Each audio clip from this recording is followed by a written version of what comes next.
In a galaxy not so far away, there was a planet named Xylora. It was home to a race of tall, graceful beings known as the Xylorans. With skin like shimmering silver and eyes that glowed softly, they were known for their wisdom and peace-loving nature. For centuries they flourished, establishing a council that managed their affairs and maintained harmony among various alien species. One day, troubling news reached the council. There was a rumor that human diplomats were arriving on Xylora to discuss trade agreements. The council members gathered in their grand hall, a vast room filled with colorful crystals that sparkled like stars. The air buzzed with worry. Have we not learned enough from our past? One elder, named Zeno, spoke, his voice shaky with age and concern. When humans come, they bring not only their goods, but words that cut deeper than any blade. The council president, a wise being named Lyra, nodded gravely. I remember the last time they came. They twisted our words and used them against us. We cannot allow this to happen again.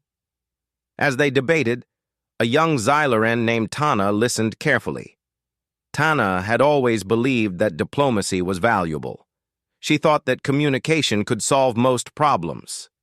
Yet, her heart filled with dread at the thought of the humans' arrival. She spoke up softly. What if we try to understand them? What if we learn from their words instead of fearing them? The council fell silent. It was rare for someone as young as Tana to challenge their ideas. Zeno shook his head. Tana, their words mask intentions. We must not forget how they affected us previously. Despite the elders' worries, Lyra decided to allow the humans to visit but imposed strict rules. We will communicate with them in a controlled environment. There shall be no outside influences. Days later, the human diplomats arrived on a sleek silver ship that shimmered in the Xyloran sun. The moment they stepped onto the planet, curiosity filled the air. The crew consisted of 3 members: Captain Sarah, a fierce leader with bright red hair and sharp green eyes, Dr. Michael, a calm negotiator with a warm smile, and Ava, a young linguist fascinated by languages and cultures. As they entered the council hall, the Xylorans took their seats, eyes glimmering with skepticism. Captain Sarah began to speak. Thank you for receiving us. We come in peace to discuss trade and cooperation. Tana noticed something different about Sarah's voice. It had a cadence that drew her in, a rhythm that felt ancient yet fresh. There was an underlying tension. Tana realized that the council was poised to pounce on any misstep, ready to protect themselves from the dangerous dance of human words. Dr. Michael stepped forward, his expression earnest. We understand your apprehension. We have learned from our past mistakes. Our intent here is honest. Before Lyra could respond, Ava spoke. Words can shape worlds or destroy them.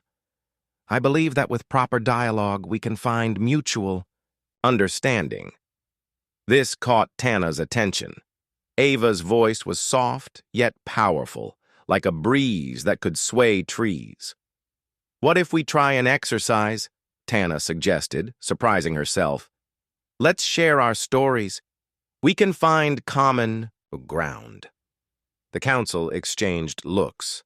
Finally, Lyra nodded slowly. Very well, let's hear each other's stories. As they shared their histories, a vivid tapestry began to weave itself in the air. The Xylorans spoke of their connection to nature, their reliance on harmony. The humans shared tales of perseverance, their struggles to survive, and their dreams of reaching the stars. Tana listened, feeling the warmth seep into her heart, but soon shadows began to loom as words tangled around intentions.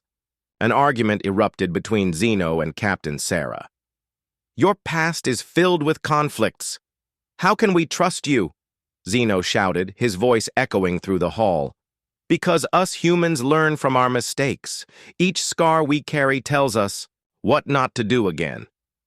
Sarah's words rang with an edge. Tana felt the tension, thick and suffocating. She had to intervene. What if we focus on our shared desire for peace?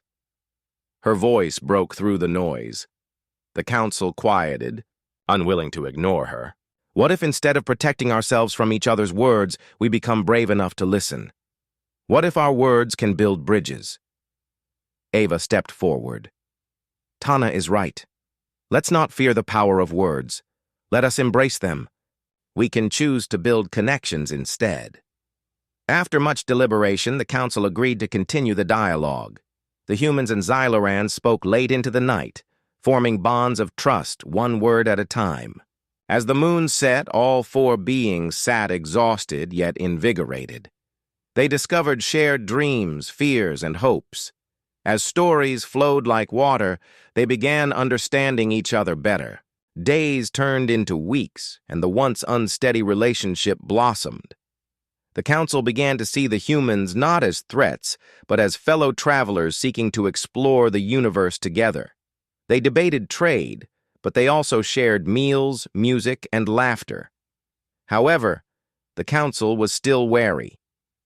They kept an eye on every word exchanged, fearing the day when spoken sounds could slice their newfound bond. One stormy night, a sudden conflict arose. A miscommunication over trade terms led to a heated argument. Zeno felt betrayed by what he thought were deceitful words from Captain Sarah. "See? They cannot be trusted!" Zeno shouted, his voice filled with frustration. But Tana rose, standing between Zeno and Sarah. "Words can be misunderstood, but they can also lead us to greater truths. We must not let fear divide us." Staring into Sarah's steely gaze, Tana declared, "Let's be honest about our feelings. Before we let our fears dictate our actions, let's speak the truth and listen closely." In that moment there was an awakening. The realization dawned not only on the council, but on the humans as well. They began to voice not just their thoughts, but their vulnerabilities, and with each honest word, the bonds strengthened. Ultimately, the council learned that the power of words lay not in swords of sharpness, but in the strength of understanding. By the time the talks concluded, both humans and Xylorans forged a new alliance, built not just on trade, but on a foundation of trust, respect, and shared stories. The council decided to remove the ban on human diplomats. Tana, inspired by this journey, became a leading voice in the diplomatic relations between Xylora and Earth. She fostered conversations, paving the way for peace. And so, in a galaxy where fear held sway, communication flourished, binding diverse worlds together with threads of understanding and compassion. The council learned that while words can cut, they can also heal and unite. This newfound knowledge resonated across the stars, forever changing their lives. The year is 2742. Humans, once a fledgling species, had finally joined the Galactic Council.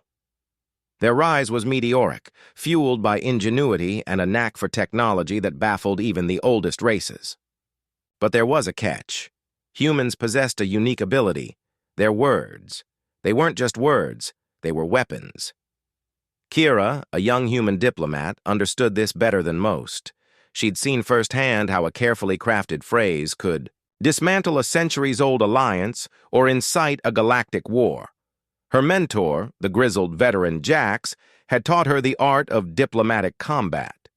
"Words are sharper than any blade, Kira," he'd often say. "Use them wisely." The council, composed of representatives from a dozen different alien species, initially welcomed the humans. Their technological advancements were invaluable, but subtle shifts began to occur. Unexpected conflicts flared up between seemingly peaceful races. Trade agreements crumbled. Old grudges resurfaced with a ferocity that baffled everyone. Started with minor incidents. A misinterpreted phrase during negotiations between the Zidonians and the Krill led to a brief but violent border skirmish. Then, a seemingly innocuous speech by a human representative to the peaceful Floofians somehow convinced them to initiate a massive and ultimately pointless terraforming project, draining resources from the entire quadrant. The council grew, increasingly wary. Investigations followed, led by the stern and logical Xylar, a representative of the ancient and enigmatic pylons. Xylar, a being whose very form defied human understanding, possessed a coldly analytical mind, impervious to emotional manipulation. He meticulously studied recordings of human diplomatic interactions. He saw the patterns. He saw the subtle shifts in tone, the carefully placed pauses, the almost imperceptible changes in facial expression. He saw how humans used language to exploit the inherent biases and vulnerabilities of other species. The evidence was undeniable. Human diplomats weren't just negotiating, they were manipulating. Their words were weapons of mass persuasion, capable of twisting the will of entire civilizations. The climax arrived during a tense council meeting. Xylar presented his findings, a mountain of data showcasing the subtle but devastating effects of human diplomacy. The holographic projections showed the various conflicts laid bare as a result of human influence. The Zidonians and Krill, usually locked in a tense but controlled stalemate, now stared daggers at each other. The Floofians, their planet half transformed into an uninhabitable wasteland, sat in stunned silence. The other council members, initially hesitant, began to agree. The fear was palpable. Human diplomats were too powerful, too unpredictable. The risk of unforeseen consequences was simply too high. The motion was put forward, the banning of human diplomats from all interspecies negotiations. Kira watched in horror as the motion passed unanimously. The weight of the decision pressed down on her. Jax, his usually weathered face etched with defeat, placed a hand on her shoulder. "They didn't understand," he whispered, his voice hoarse with sorrow. "They couldn't see the good we could do." The news spread like wildfire across Earth. Outrage, betrayal, and anger boiled over. Humanity, once welcomed as equals, was now viewed as a threat. Scientists and engineers frantically worked to develop new communication systems, a method of interspecies contact that wasn't based on words, but on pure, unambiguous data. Years passed. The initial anger gave way to a determined resolve. Humanity focused on developing non-linguistic forms of communication, focusing on universal, scientific principles, mathematical equations, and visual representations. They built advanced holographic projectors that could convey complex ideas without the need for words. They developed sophisticated AI translators capable of interpreting emotions and intentions across species. Kira, along with a team of brilliant, young scientists, worked tirelessly. They developed a new form of diplomacy, one based on mutual understanding rather than subtle manipulation. This new approach slowly gained the Council's attention. One day, a message arrived, an invitation. The Council, having witnessed the humans' dedication to developing a more peaceful form of communication, invited Kira to present their new system. It wasn't a full reinstatement of human diplomats, but a chance, a new beginning. Kira stood before the Council, her holographic presentation showcasing the results of years of dedicated research. Xylar, observing from his usual place, saw the difference. This wasn't manipulation. This was a genuine attempt at understanding. The carefully constructed visuals, the precise data streams, conveyed a message of peace, a message that transcended language itself. This was a new chapter, a testament to humanity's resilience and ability to learn from their mistakes. The words may have been banned, but the human spirit, the desire for understanding, found a new way to speak. Once upon a time, in a distant galaxy, there was a planet named Valtria. Valtria was home to many different species, each with their own customs and languages. The Valtrians had a council that was responsible for making rules and keeping peace among the various groups. The council was made up of representatives from each species, and they often met in a great hall filled with shimmering crystals. One day, during a regular meeting, a heated discussion broke out. A Valtrian named Eldor, a wise and old being with shimmering blue skin and expressive eyes, expressed concern about the increasing influence of human diplomats. He raised his voice over the group. "Their words carry a weight we cannot ignore. They speak so smoothly that they can twist our meanings. We must act before it is too late." The other council members already knew about the humans. They had visited Valtria for trade agreements and had quickly earned a name for themselves. Some council members liked them, believing they brought exciting new ideas. Others, like Eldor, thought their persuasive words were dangerous. Another member, a fierce creature named Zarnok, with tough green skin and sharp claws, growled, "We are letting them enter our lands without enough caution. Their words are like swords, sharp and cutting. I say we ban them from our council." As the meeting continued, more voices joined in. "Yes, ban the humans!" shouted Ryla, a slender being who could change colors based on her mood. "They hide their true intentions behind sweet phrases." The discussions went on for hours, each member sharing stories of how humans had sometimes manipulated discussions to sway decisions in their favor. After much debate, the council concluded that it was best to ban human diplomats from their meetings. "We will protect our traditions and peace," Eldor declared. "From this day onward, they shall not speak in our council again." News of the ban spread quickly. The humans were not pleased. A human named Alex, who was known for being an excellent diplomat, was especially upset. He heard about the ban while visiting the market and quickly met with his fellow humans. "We must show them we mean no harm," he said to a group including Sarah, an eager young diplomat with a bright smile, and Ben, an older strategist with many experiences. "If we let them see our true intentions, perhaps we can change their minds." Sarah suggested, "Maybe we can organize an event to show how humans can be good allies. We can invite the council." Ben nodded but warned, "It won't be easy. They are wary of us. We must be careful with our words." Determined, the three of them planned a grand festival. They would demonstrate human culture, including music, art, and food. They hoped to impress the Valtrians and convince them that they could be trusted. Weeks later, the day of the festival arrived, and the people of Valtria gathered excitedly. The humans had transformed a section of the council grounds into a colorful area filled with booths, games, and performances. Vibrant banners flew in the air, and delicious smells wafted through the crowd. The council members, still skeptical, decided to attend. Eldor and Zarnok arrived together, arms crossed. They eyed everything suspiciously, but were also curious. Ryla changed colors, reflecting her mixed feelings about the humans. First, a group of human musicians played a lively tune. The Valtrians were enchanted by the melodies. Then, Sarah took the stage to introduce a game that combined Valtrian and human skills. "Let's play together! It's called the Trust Challenge," she exclaimed, her excitement contagious. The game required teams of Valtrians and humans to work together, completing various tasks. Eldor and Zarnok reluctantly joined but quickly fell into the spirit of camaraderie as laughter filled the air.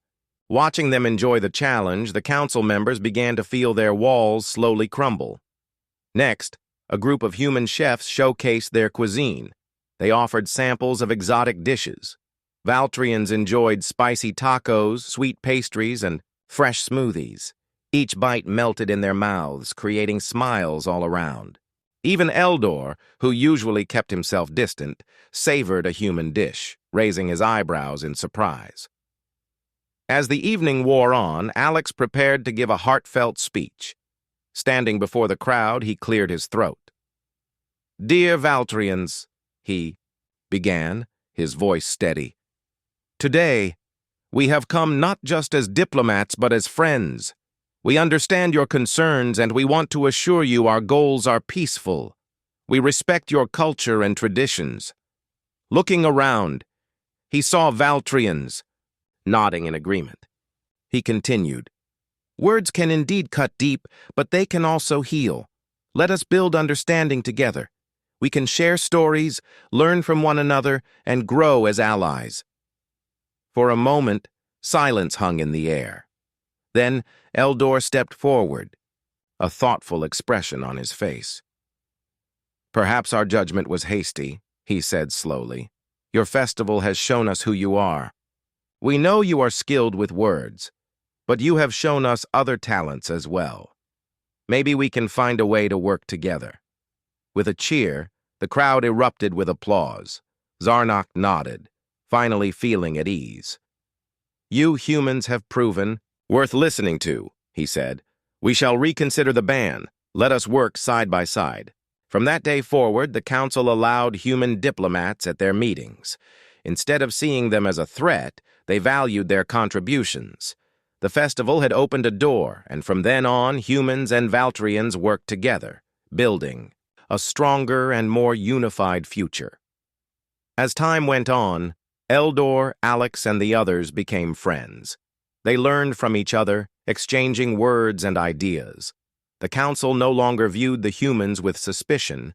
Instead, they respected their skills and ideas.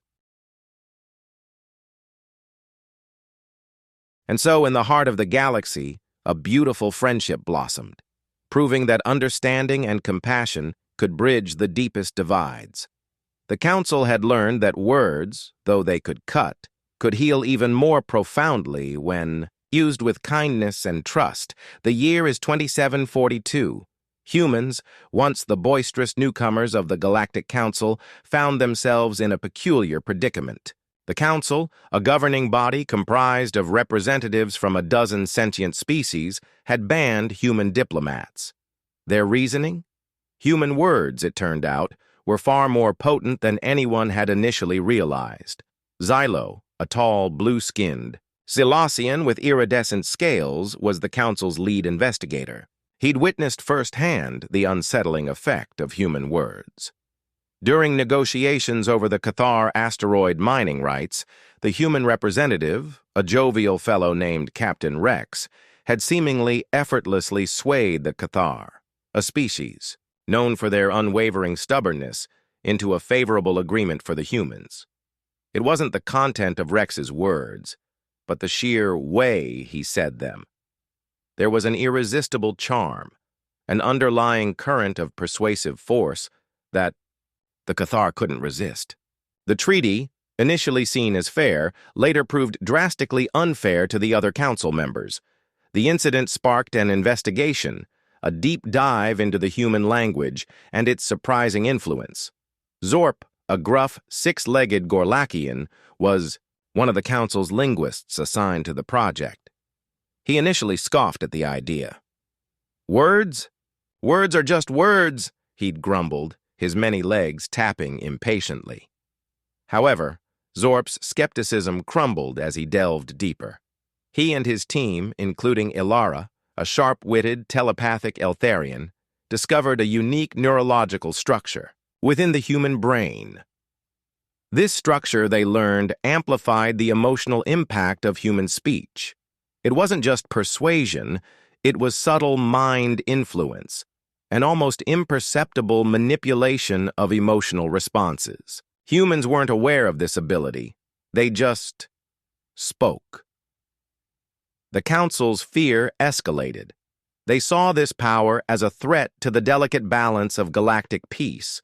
Imagine a human diplomat negotiating a treaty, subtly swaying entire civilizations, perhaps even instigating wars, all without firing a shot. The potential for chaos was immense. The ban was swift and decisive. Human diplomats were replaced by sophisticated AI negotiators, carefully programmed to avoid any form of emotional manipulation. These AIs spoke in clear, direct language, devoid of the nuanced persuasiveness that had been the hallmark of human diplomacy. However, the transition wasn't seamless. The AI's logical approach often failed to grasp the subtleties of interspecies relations, leading to several near-miss diplomatic disasters. Captain Rex, now retired, watched these developments with a mixture of amusement and bewilderment. He found himself in the peculiar position of being a source of galactic concern. He understood the Council's fear, yet he hadn't consciously used any manipulation. He simply felt that good communication was about building trust and understanding. That was his only goal. He recalled how he'd built rapport with the Cathar representative, sharing stories and jokes, genuinely connecting with the alien. It hadn't felt manipulative to him, but clearly it had been effective on a much deeper level than he'd realized. Meanwhile, the Council's attempts to control the situation caused unintended consequences. The ban on human diplomats fostered resentment among humans. They felt unfairly targeted, their innate communication style viewed as a weapon. A growing sense of isolation simmered, threatening to break the fragile truce between humans and the rest of the galaxy. Illara, the telepathic Eltharian, began to question the Council's approach. She saw the frustration brewing among humans. She understood their perspectives. Their words were simply a reflection of their cultural norms. She proposed a radical idea to develop a countermeasure, not a ban. Instead of eliminating the ability, they should learn to understand and control it. Her idea was met with initial resistance. However, the string of diplomatic near misses caused by the AIs had weakened the Council's absolute confidence in their decision. They agreed to a trial run. A select group of humans would be trained to understand and manage their natural persuasive abilities, learning to communicate effectively without unknowingly influencing others. The training was grueling, requiring humans to learn to detach themselves from their usual communication patterns, to speak with pure intention and avoid subconscious manipulation. The process involved extensive neurological monitoring and feedback, guided by both human and alien specialists. Captain Rex, surprisingly, was one of the trainers, chosen because he embodied the natural persuasive charm the